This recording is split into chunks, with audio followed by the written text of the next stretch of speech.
Maswerteng umaga po mga ka-STL. Narito na po ang resulta ng STL Pampanga para sa araw na to, 1 January 29, 2026. Araw ng Huwebes. Naway ang mga natayaan nyo pong mga numero kanina ay manalo nawa ngayong umagang ito, 11 AM. Kaya kunin nyo na po ang inyong mga ticket. Narito na po ang resulta.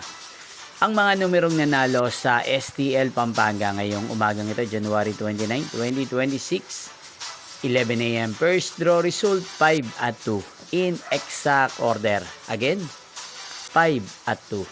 At ngayong umagang ito sa STL Pampanga, atin pong i-shoutout si Ate Irene ng Pampanga na nanonood po ngayon sa channel ito. Shoutout po sa inyo, Ate Irene. Sana po ay nasa maayos kayong kalagayan. Inyo pong napanood ang resulta ng STL Pampanga. Magkita-kita pong muli tayo mamayang 4 PM. Thank you for watching.